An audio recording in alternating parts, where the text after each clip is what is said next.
Axie Infinity has just released an article on the brand new horn cards coming in Origin, so let's see what these all are about. With this card set, we now have a complete set of the cards that we are aware of, but there still should be eyes and ears coming. So starting off with the plant, we can see Bamboo Shoot, which at current state is somewhere in the middle. It has decent damage, it has decent shield, but in Origin it will be a damage card. It has 65 attack and it deals 20 more damage for each bamboo card used this turn. So we might be seeing some more bamboo cards coming in, maybe eyes, maybe ears, maybe pets, we don't know. We will have to wait and find out. Beach is a 2-cost card that deals 90 damage and it gains 75 shield, so that seems like a very powerful card. Probably will get nerfed by the time Origin launches. Rosebud, still a healing card, nothing has changed over there. Strawberry Shortcake, it adds 2 strawberry to your hand, but it is a 2-cost, so strawberries must have some sort of a very decent value if they have made that card a 2-cost rather than a 1-cost. Cactus, if initial, it deals 15 more damage, and the way in which initial works is if your Axie attacks first in this turn. Watermelon, just 50 attack, and whenever this is drawn, you heal for 20 HP, so it's the same as Anemone as we know it right now in Origin. Now moving over to the bug cards, lagging has become a 1-cost card, so be careful when you are purchasing your bugs because you might be lacking those 0 costs. It does apply weak for 4 turns, as we have already talked about. Turns will be a bit different to what they are now. We might expect turn to be one at you attack as 1 turn, and then your opponent attacks, that's another turn. It will go back and forth. Antenna doesn't have any damage or any shield. It does apply Banish, and it has Scry for 4 cards, no idea what that is. Caterpillars, very standard card, 60 damage, apply Fear. Pliers, again very standard, 65 damage, and it deal 25% more damage to shield, so they have gone back with that percentage attack. I thought it's just going to be all flat, but it looks like they are staying true to that Pliers description. Parasite, 60 damage. All of these cards are very high on attack when it comes to bugs. Look at the top 2 cards of your opponent's draw pile. Now that is interesting. You can create quite creative decks with based on parasites, right? Because you can be controlling your opponent's deck, see what he pulls up next, see what he already has used, and you can track that to see whether you need to play a defensive card or whether you can just stay as you are. Leaf Bug is again a 0 cost that has been changed to a 1 cost, and whenever this is drawn you gain 30 shield, so this might be interesting as a backlane now, because drawing 30 shield in a 1v1 scenario, I expect it to be quite decent, especially if shield carries over to the next round. Now we are not sure that might be the case, but if it is, then Leaf Bug at the end or at the backlane could be an interesting take. Moving over to the Aquas, Babylonia, standard card, 60 damage, and you have some sort of a debuff. In this case, it's a debuff in terms of weak for 4 turns.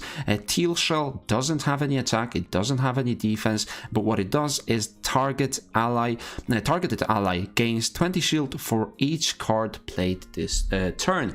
So this makes a very fun combo if you play something like a taunt on that Axie already. So let's say you have a mid lane plant that plays a taunt, and then you use Teal Shell so that people that target the plant, they will have to face a lot more shield, right? Because then you can play a Nemo, which is a 0 cost, you can play a Cottontail, and each of these cards will give you a shield, and then because plant is playing a taunt, they will have to target that plant. I think taunt, it will be a very big part of the game, especially because you can have target selection, so you can be skipping targets a lot more often than you used to in V2, even though in V2 we do have a lot of backdoor decks. Clamshell, great art, gain 4 damage boost if this attack causes HP loss to the target, so you have to break through the shield, so playing something like a Pliers before you play Clamshell, so you deal more damage to the shield from another Axie, because those are both horn cards, so you can't have them on one Axie,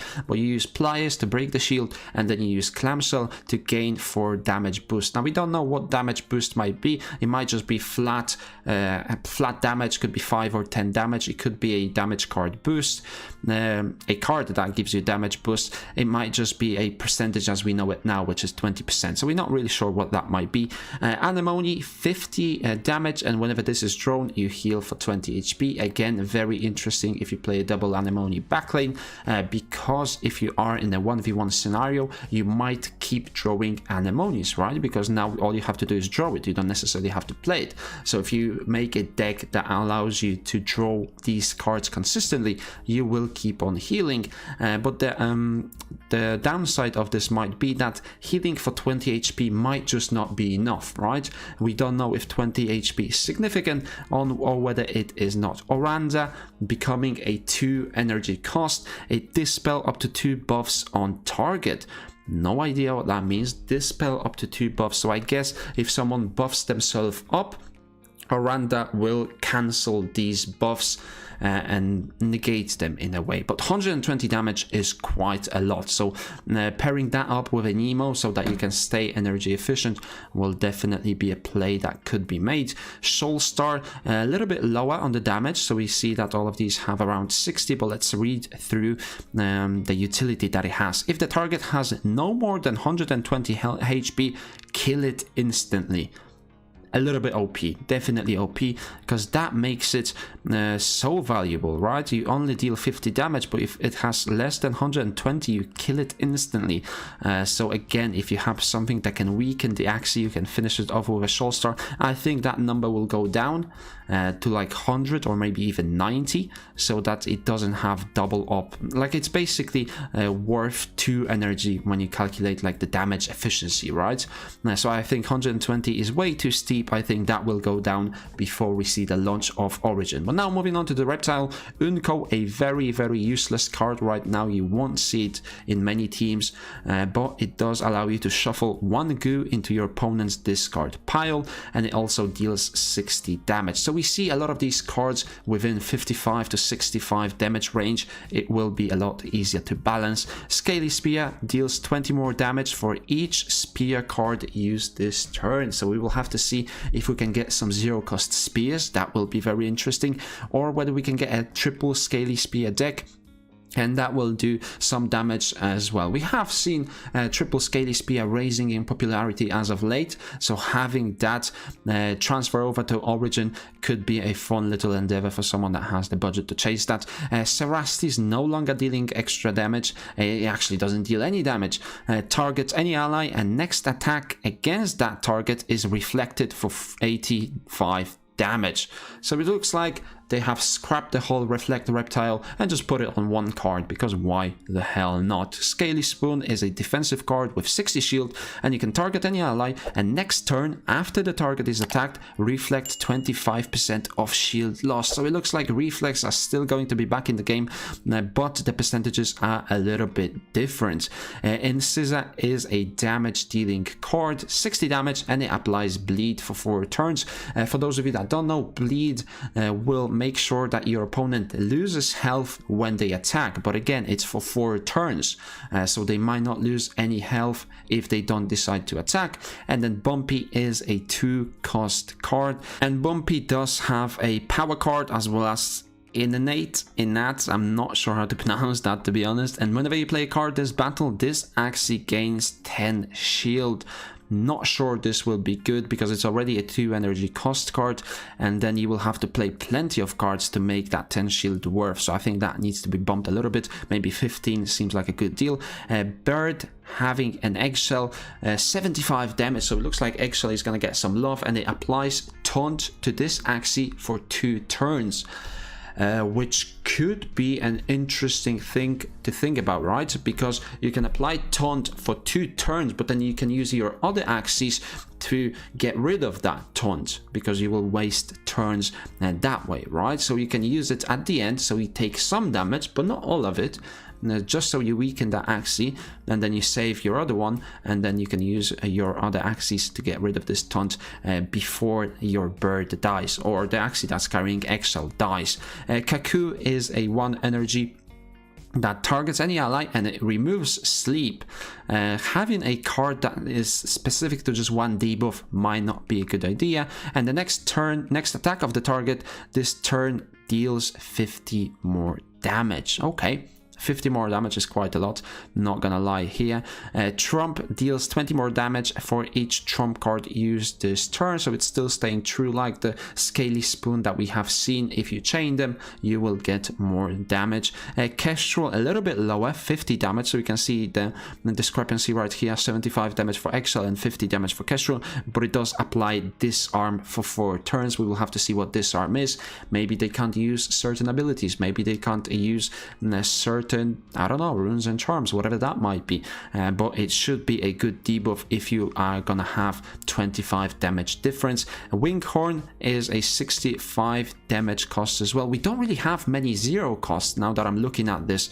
We don't really have that many 0 costs. If initial, the attack targets the second frontmost enemy, so the same as it does right now. And then Feather Spear deals 20 more damage for each spear card used this turn, so it's still the same as it is right now. And then last but not least, we do have the Beast, 130 damage on a 2 energy cost called Little Branch, and look at that beautiful art with the energy token right here. Gain 1 rage per 1 ally, if ally including summons. Now we will have to see what rage is. It might be some sort of a power up like the crit, like increasing last stand chance, might be something completely different, but having some sort of a summon decked with Cottontail's Little Branch could be interesting, because 130 damage is quite a lot, and then you can pair that up with a backlane Soulstar and you can finish them off quite quickly. Imp is a cost 0 energy in Fury form. Okay, now I see where this is going. So I think Rage will allow you to activate Fury form. That's my idea. Let me guys know what you think about that in the comment section down below, but that's my take on it. Merry allows you to target any ally, but it is a defensive card as it is right now. Pokey, 65 damage, attack random enemy and apply taunt for 2 turns. Not a fan of this one. I don't like the RNG factor, especially in card-based games, so attacking a random enemy might not be the way to go. Dual Blade, apply Fragile for 4 turns, so the simple model, which is 60 to 65 damage and then 1 debuff. And Acro has 65 damage, great art on it as well. This does not trigger secrets. Okay. So you can skip some secrets, which we have seen before. We might have a secret deck like you have in the Hearthstone. So someone plays a secret card, but you don't actually know what that card is until you run into it. Whereas Acro will prevent you from running into secret cards. So now we have a complete image of all the cards. We have seen the horns, the mouth, the tail, as well as the back. All we are waiting for is the eyes and ears, as well as the secret classes cards. But with all of these cards, we can definitely start some theory crafting. Obviously, do your own research. It's not financial advice. Make sure that you don't buy any Axies that you don't have the budget for because you thought it might be good. But I think it will be fun to do some theory crafting around Origin and possibly make a video on it. So if you think that idea is good, make sure to join my Discord and let me know there, because we can do some theory crafting in there, or we can make a special channel for it. But for now, that will be it. Let me guys know in the comment section down below, what do you think about all of these horn cards? If you enjoyed this video, make sure to give me a thumbs up, subscribe to the YouTube channel for daily playthrough content, and I will see you in the next one.